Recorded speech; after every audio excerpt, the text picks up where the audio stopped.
इस हिसाब से। नेक्स्ट देखो, दूसरा क्या होता है, कभी भी जो कोई आदत होती है, हैबिचुअल जो आदत होती है, डेली रूटीन, हमारा दैनिक कार्य हम जब भी करते हैं तो उसको हम इसमें जो है इसमें ही लिखते हैं।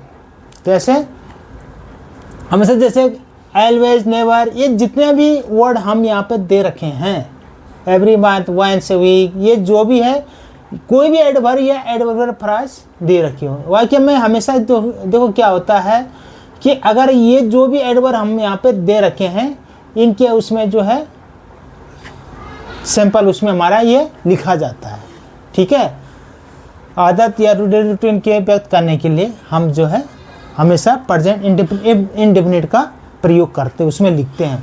तीसरा बी क्या होता है, जर्नल ट्रूथ, जो कोई सामान्य सत्य, कोई सत्य बात है। सत्य बात कैसे, कि जैसे परमानेंट ट्रूथ, जिसको हम जैसे सूर्य पूरब से उगता है, तो ये हमेशा जर्नल ट्रूथ है, इसको कभी कोई नकार नहीं सकता, तो उसमें भी हमेशा प्रेजेंट इंडेफिनिट में हम उसको लिखते हैं। या जैसे Delhi stands on the bank of Yamuna, तो दिल्ली यमुना के किनारे है, वो स्टैंड है, वो फिक्स है, उसको हम नकार नहीं सकते हैं। तो यहाँ पे इसके लिए भी प्रेजेंट इंडेफिनिट का हम लोग, मतलब कोई भी जो है परमानेंट जो ट्रूथ होता है, उसके लिए हमेशा प्रेजेंट इंडेफिनिट में उसको लिखते हैं। हमें ये देना है, देखना है। This road leads to the post office, this sun rises in the east. ठीक है, सूर्य पूरब से उगता है, इनके लिए हमेशा प्रेजेंट इंडेफिनिट में हम इसको प्रयोग करते हैं। तीसरा कहाँ पे यूज करते हैं प्रेजेंट इंडेफिनिट का, प्रेजेंट मोमेंट, हाल या मौजूदा समय में जो भी होता है, घटित होने वाली घटनाओं को व्यक्त करने के लिए।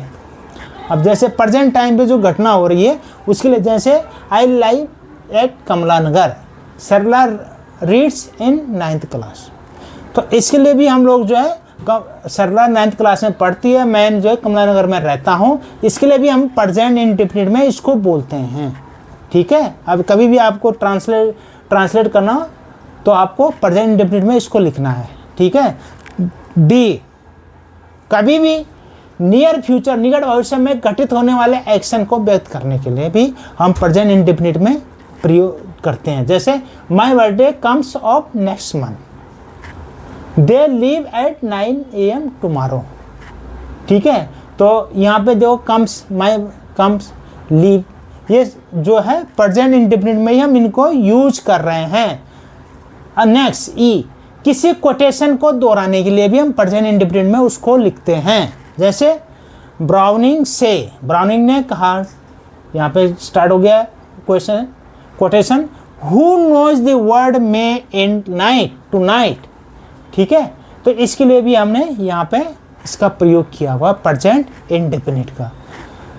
किड्स से, किड्स एक पोएट थे फेमस, उन्होंने लिखा है, a thing of beauty is a joy for ever. तो यहाँ पे हमने प्रेजेंट इंडेफिनिट का प्रयोग किया हुआ है, तो इसके लिए भी हम प्रेजेंट इंडेफिनिट में इसको लिखते हैं। नेक्स्ट, किसी नैरेटिव, कहानी जो होती है, मैं पास्ट इवेंट को व्यक्त करने के लिए। कैसे, देखो, जैसे Lakshmibai now rides a horse and leads her army.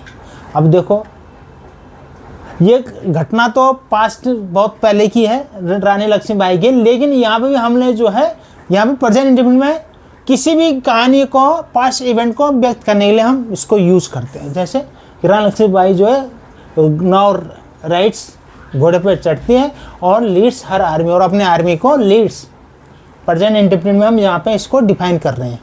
ठीक है, तो वहाँ पे के लिए भी हम इसको प्रयोग करते हैं, प्रेजेंट इंडेफिनिट में लिखते हैं उसको। ठीक है, Sher Singh takes his sister and leaves for Holland. ठीक है, the brave dogs now kills the snake and waits for its master return. ये सारे जो सेंटेंस है नार कहानी से हम कह रहे हैं, तो प्रेजेंट इंडेफिनिट के हिसाब से हम इसको बता रहे हैं। नेक्स्ट है कुछ एक्सक्लेमेटरी वाक्यों में, जैसे सी, हियर अथवा दियर शब्दों से प्रारंभ होते हैं, तब वर्तमान कालीन घटना की ओर संकेत करते हैं। ऐसे वाक्यों में कम तक गो सबसे अधिक प्रभावशाली शब्द माने जाते हैं।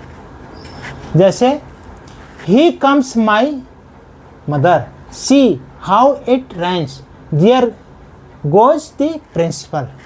ठीक है, तो इसमें सी, हियर जो भी अगर यहाँ पे हम वो यूज कर रहे हैं, तो ये जो वर्तमानकालीन घटना की ओर संकेत करते हैं, सिवा की ओर कम गोग से सबसे अधिक प्रभावशाली हम लोग इसको मानते हैं। ठीक है, नेक्स्ट क्या है, रूटीन। उसमें जो हमारे कुछ होते हैं रनिंग कमेंट्री, जैसे हम कभी कमेंट्री कर रहे हैं, लाइव उसमें कर रहे हैं, तो उसके लिए भी हम उस समय प्रेजेंट टेंस में ही उसको बोलते हैं। जैसे Saurabh comes in and bows to Rahul, ठीक है, सौरभ कम्स इन, तो ये हम कमेंट्री भी प्रेजेंट टेंस के हिसाब से करते हैं। ठीक है, सब एडवर्ब क्लाउज को व्यक्त करने के लिए, जबकि प्रिंसिपल क्लाउज में फ्यूचर इंडेफिनिट टेंस दिया हो। अब देखो क्या है, अगर कोई सब एडवर्ब क्लाउज हम कहीं पे यूज़ कर रहे हैं और अगर प्रिंसिपल जो हमारा क्लाउज है उसमें फ्यूचर इंडेफिनिट दे रखा है, फ्यूचर इंडेफिनिट होता है, तो उसमें भी हम लोग जो है इसमें इसका यूज करते हैं प्रेजेंट इंडेफिनिट का। जैसे example, if the school bus comes, अगर स्कूल की बस आती है, आई शैल बोर्ड इट, मैं इस पे चढ़ूंगा। ठीक है, तो यहाँ पे जो है ये जो है प्रेजेंट इंडेफिनिट हो गया और ये जो है फ्यूचर इंडेफिनिट हो गया। ठीक है, नेक्स्ट क्या, इंपरेटिव सेंटेंस को आरंभ करने के लिए। ठीक है, इंपरेटिव जो आज्ञा सूचक वाक्य होते हैं, इसमें जैसे ओबे यूर एल्डर्स, अपने बड़ों का आदर कीजिए, do not hate the poor. ठीक है, ये सारे जो है प्रेजेंट इंडेफिनिट में हम लोग इसको यूज कर रहे हैं। ठीक है, तो इस तरह से प्रेजेंट इंडेफिनिट का हमने यहाँ पे अभी डिस्कस किया, इसमें किस तरह से हम कहाँ पे इसको यूज करते हैं, ये अच्छी तरह से हमने यहाँ पे डिस्कस किया है। कि आई होप आपको ये अच्छी तरह से समझ में आया होगा। ये प्रैक्टिस है, ये आप देख लीजिए। नेक्स्ट हमारा है प्रेजेंट कंटिन्यूअस टेंस। प्रेजेंट, अब देखो पहले प्रेजेंट इंडेफिनिट था, नेक्स्ट है प्रेजेंट कंटिन्यूअस, जिसमें काम जारी रहता है। ठीक है, लेकिन इसमें कोई समय का पता नहीं चलता है। अब देखिए इसमें कैसे हम इसको बनाते हैं, is are am plus first form of verb plus ING. अब इसमें क्या होता है, आई के साथ एम लगता है, वी यू दे के साथ आर लगता है और ही सी इट के साथ इज लगता है। ये सिंगुलर जो है इनके साथ इज लगता है और ये जो है इनके साथ आर लगता है। नेगेटिव अगर हम बनाते हैं तो is are am plus not plus first form of ING. ठीक है, अगर हम इंट्रोगेटिव बनाएंगे तो इज एम आर पहले यूज करेंगे, फिर उसके बाद सब्जेक्ट और फिर बाकी जो first form of ING, first form of verb plus ING, इस तरह से आगे हम इसको यूज करेंगे। ठीक है, अब सेंटेंस जैसे आपको बता रहे हैं, जैसे हमें क्या होता है, यदि वर्ब के अंत में ई हो तो आईएनजी लगाते समय ई को हटा देते, जैसे कम, तो कम का साथ अगर हम इसको आईएनजी लगाएंगे तो कमिंग, इस ई हटा के हमने इसके साथ आईएनजी जोड़ दिया, कमिंग। राइट के साथ राइटिंग, इस तरह से। एडवाइस के साथ एडवाइजिंग। ठीक है, यहाँ पे ये को हटा देते हैं। यदि वर्ब के अंत में आई हो तो आईएनजी के समय आई का वाई हो जाता है। देखो आईएनजी भी जो अगर हम वर्ब में जोड़ते हैं तो उसके भी कुछ रूल होते हैं। अब अगर अब ये आई है तो उसके अब उसमें जो है ये आई का वाई हमारा यहाँ पे हो जाता है, जैसे लाइंग, एल आई। ठीक है, लाइम, टाइट, आई का वाई हो जाएगा, टाइम, इस तरह से। तीसरा, वर्ब के अंतिम अक्षर, जैसे अगर डब्ल्यू आर वाई को छोड़कर, अगर हमारे वर्ब में जो अंतिम अक्षर है डब्ल्यू आर वाई को छोड़कर उसके पहले कोई वॉयल्स हो तो आईएनजी लगाते समय अंतिम अक्षर को 2 बार लिखा जाता है। अगर इन सबको छोड़कर अगर कोई जो है उससे पहले कोई वॉयल हो तो उसके साथ जो है वहाँ पे जो है 2 बार लिखा जाएगा उसमें। जैसे देखिए रन, ये कंसोनेंट उसके पहले यू है, ठीक है, वॉयल है, तो ये जो है डबल एन हो जाएगा, running, R U double N. P U T, put, T है कॉन्सोनेंट्स है, उसके पहले यू लगा हुआ है वॉयल्स, तो उसके साथ पुटिंग, डबल टी हो गया यहाँ पे। तो इस तरह से हमें ये भी ध्यान देखना है किस तरह से हम आईएनजी लगाते हैं, जोड़ते हैं वर्ब के साथ। फिर क्या होता है, बात करते समय एक्शन को प्रकट करने के लिए अतः वाक्य में नाउ दीजिए जो भी हैं ये समय के प्रेजेंट एडवर्ब, एडवर्ब प्रोसेस में से कोई एक दे रखा हो। जैसे the children are playing in the field, why I am was wasting my time. ठीक है, तो इन सब के साथ हम जो है इसको यूज़ करते हैं प्रेजेंट कंटिन्यूअस में। निकट भविष्य में होने वाले एक्शन के लिए भी हम प्रेजेंट कंटिन्यूअस यूज करते हैं। जैसे the school are closing next Saturday, we are holding a seminar. देखो अब नेक्स्ट सैटरडे ये है तो भविष्य की बात, लेकिन हम यहाँ पे एक्शन में इसको जो है प्रेजेंट कंटिन्यूअस में हम यहाँ पे इस सेंटेंस को लिख रहे हैं, तो यहाँ पे भी जो है इसके लिए भी हम इसको यूज करते हैं प्रेजेंट कंटिन्यूअस में। अगर निकट भविष्य में कोई एक्शन होने वाला है तो उसके लिए भी हम इसको यूज करते हैं। ठीक है, किसी टेम्पररी सिचुएशन को प्रकट करने के लिए, कोई टेम्पररी कोई थोड़ा अल्प समय के लिए कोई सिचुएशन बनता है तो वहाँ पे भी प्रेजेंट कंटिन्यूअस का प्रयोग होता है। जैसे देखो ध्यान देने वाली बात है, जैसे सोन इज राइडिंग ए हॉर्स, सोन एक जो है घोड़े पे चढ़ रहा है, राइडिंग कर रहा है उसको। ठीक है, the postman is standing at the gate, postman जो है गेट के सामने खड़ा है, जैसे बोलते हैं ना खड़ा है, तो उसके लिए पोस्टमैन इज स्टैंडिंग कंटिन्यूअस, उसमें हम इसको यूज करते हैं, उस वाक्य को इस तरह से कंटिन्यूअस वाला उसमें यूज करते हैं, प्रेजेंट कंटिन्यूअस वाला।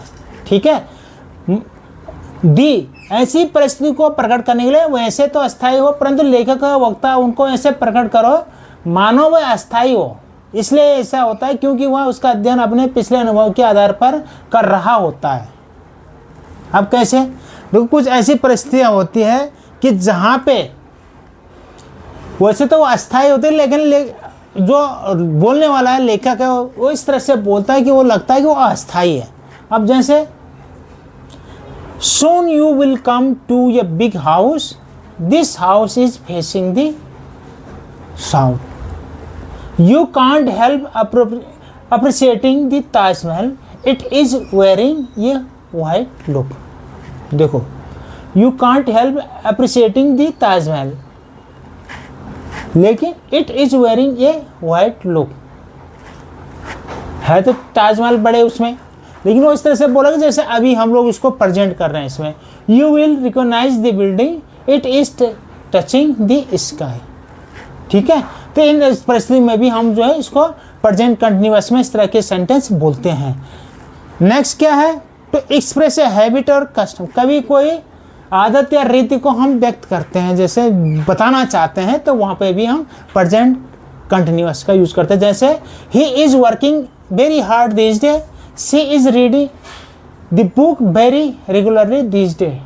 ठीक है, she is looking after her children very carefully these days। ये सारे जो है हमारे एक्सप्रेस हो रहे हैं।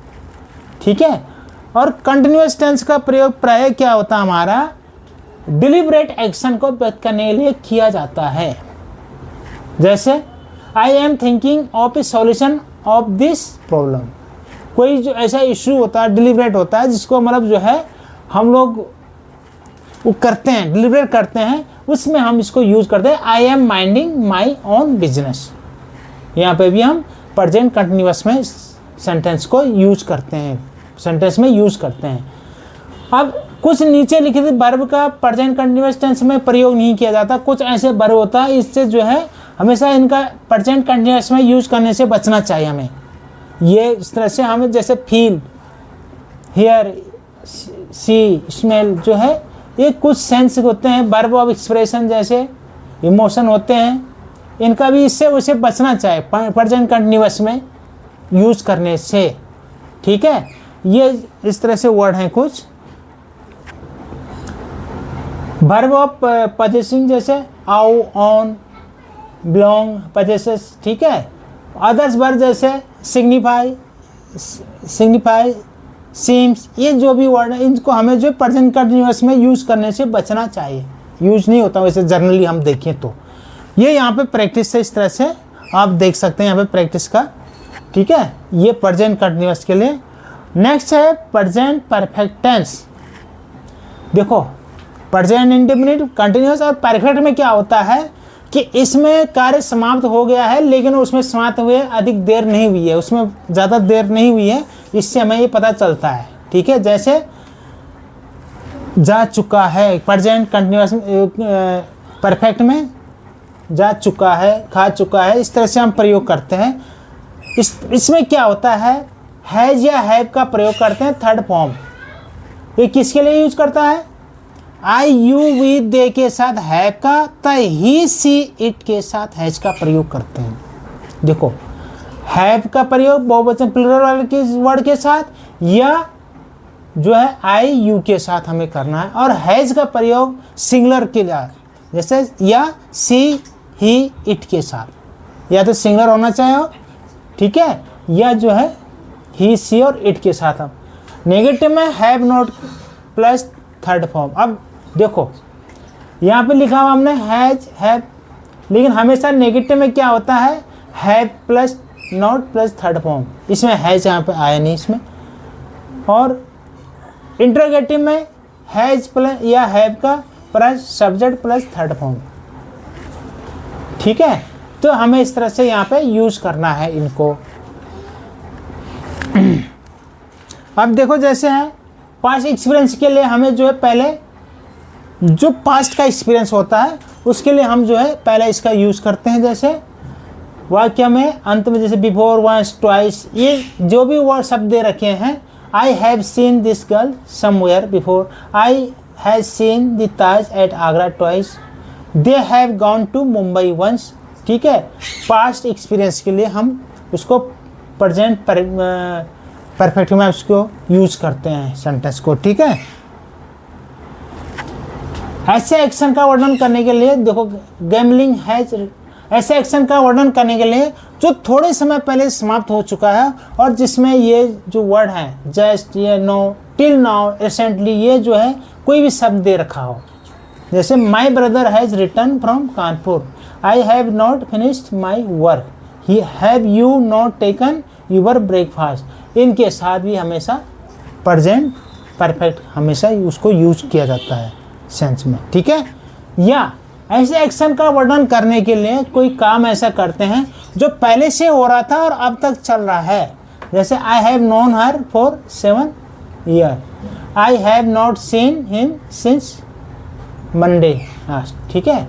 हैव वी नॉट, इस तरह से जो है हम यहाँ पे भी प्रेजेंट परफेक्ट का यूज करते हैं। यह उस एक्टिविटी को व्यक्त करने के लिए जो भूतकाल में समाप्त हो चुका है और जिसका अनुमान वर्तमान के चिन्ह अथवा परमाणु से लगता हो।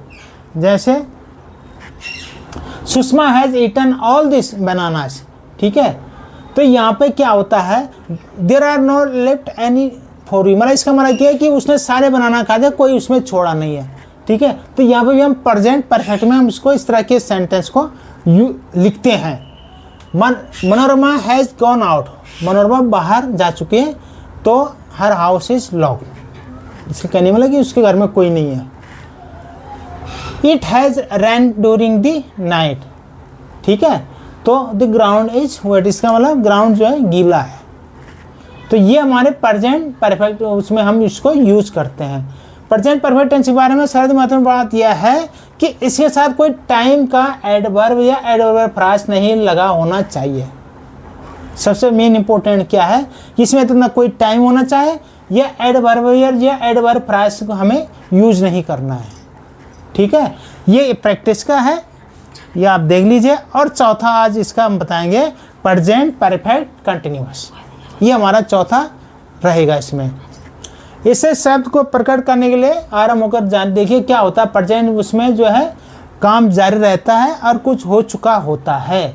जैसे स्टेट हम कैसे इसको लिखते हैं, हैज हैव के साथ प्लस बीन और first form of ING plus जो आगे रहता हमारा, ठीक है। नेगेटिव में हैज हैव के साथ not been, first form of verb plus ING plus जो है अदर जो आता है उसके आगे का, ठीक है। इंटरोगेटिव कहाँ से शुरू होता है, हैज या हैव से शुरू होता है, उसके बाद सब्जेक्ट आता है और नॉट बीन, ठीक है, plus first form of verb, और ये इस तरह से हम आगे लिखते हैं, ठीक है, इंटरोगेटिव। अब हमें क्या करते हैं, अगर हम देखो इसको प्रयोग करते हैं, यहाँ पे देखो नॉट बीन, ये हम नॉट इसको हटाना है, इंटरोगेटिव में नॉट यूज नहीं होगा, आप सिर्फ सब्जेक्ट प्लस बीन हम यहाँ पे यूज करेंगे और first form of verb ING, ठीक है। अब जैसे देखो क्या आता है, हम कभी भी इसका यूज कैसे करते हैं, ऐसे एक्शन का वर्णन करने के लिए जिसमें सिंस फॉर वाला टाइम दे रखा हो, तब प्रेजेंट को बताने वाला कोई वर्ड दिस, दिस, ये दे रखे हो, यहाँ पे हम प्रेजेंट कंटिन्यू परफेक्ट कंटिन्यूअस उसको यूज़ करेंगे। I have been living in this house for 2 years। The boys have been making a noise for an hours. तो यहाँ पे देखो 2 years एन आवर्स ये टाइम दे रखा है, तो जहाँ पे ये टाइम दिया होगा इसका मतलब वो प्रेजेंट परफेक्ट कंटिन्यूअस है और अभी भी रह रहे हैं, 2 साल से रह रहे हैं और अभी भी रह रहे हैं, इसका मतलब है तो काम जारी है और कुछ हो भी चुका है। ठीक है, तो प्रेजेंट परफेक्ट कंटिन्यूअस में जो भी ऐसी तरह के सेंटेंस हो गए हमें वहाँ पे इनको देखना है। ठीक है, या कहाँ पे हम यूज करते हैं ऐसे काम का वर्णन करने के लिए जिसका आरंभ सिंस व्हेन या फॉर हाउ लॉन्ग से हो रहा है। जैसे since when you have been waiting for me, for how long have you been living in this house. देखो यहाँ पे भी हमें प्रेजेंट कंटिन्यूअस परफेक्ट कंटिन्यूअस को हमें देखना है। ऐसे एक्शन को व्यक्त करने के लिए जो भूतकाल में प्रारंभ हुआ था और अभी भी हाल में समाप्त हुआ है परंतु जिसका प्रभाव अभी तक भी है। देखो भूतकाल में प्रारंभ भी हुआ है और अभी जस्ट समाप्त हुआ है लेकिन अभी तक उसका प्रभाव है, वहाँ पे भी हमें जो है इसको यूज करना है प्रेजेंट परफेक्ट कंटिन्यूअस को। वो कैसे देखिए, they have been walking in the rain so they are shivering. ठीक है, I have been white washing my house since morning so I am feeling tired. ठीक है, तो ये इस तरह से हम यहाँ पे देख रहे हैं कि भाई मॉर्निंग से यहाँ पे जो है बीन वाइटिंग वॉशिंग सफेदी कर रहे थे and I am feeling tired, अब मैं जो है इसमें टायर्ड हो चुका महसूस कर रहा हूँ। ठीक है, तो यहाँ पे भी हमें उसमें जो है इसको यूज करना है। अब सिंस और फॉर कहाँ पे यूज होता है, देखो एक इम्पोर्टेंट पॉइंट है, सिंस और फॉर का प्रयोग फॉर का प्रयोग पीरियड ऑफ टाइम के लिए जहाँ पे टाइम गिना ना जा सके, जहाँ पे कोई फिक्स टाइम नहीं होता वहाँ पे हमें फॉर का टाइम करना है, मतलब पता नहीं चला कि कौन सा है। जैसे he has been waiting for me for 2 hours। अब 2 hours कौन सा 2 hours है इससे पता नहीं चलता, फिक्स नहीं है। ठीक है, तो इसमें आइडिया लगाने के लिए हम इस तरह से इसमें फॉर का प्रयोग करते हैं। सिंस का प्रयोग हमें कहाँ पे करना है, जहाँ पे जो है forms of that point two the time of speaking, ये सही समय का हमें जहाँ पे पता चलता है। जैसे कि सिंस 1992 सन 1992 से रह रहा है। ठीक है, तो इसका मतलब ये फिक्स टाइम है, संडे मंडे ट्यूसडे ये जो भी नाम है डेज मंथ ये फिक्स उसमें आते हैं, तो यहाँ पे हमें सिंस का प्रयोग करना है। तो ये प्रैक्टिस है, ये आप देख सकते हैं। नेक्स्ट उसमें हम आपको पास्ट टेंस के विषय में डिस्कस करेंगे। इसके विषय में प्रेजेंट टेंस का हमने present simple, present continuous, present perfect and present perfect continuous, इन चारों के विषय में हमने डिस्कस किया। सो आई होप कि आपको इस आपने समझा होगा इसको अच्छी तरह से, और ज़रूर इसमें सब्सक्राइब कीजिए, अपने कमेंट्स लिखिए, थैंक यू, और शेयर कीजिए। Thank you.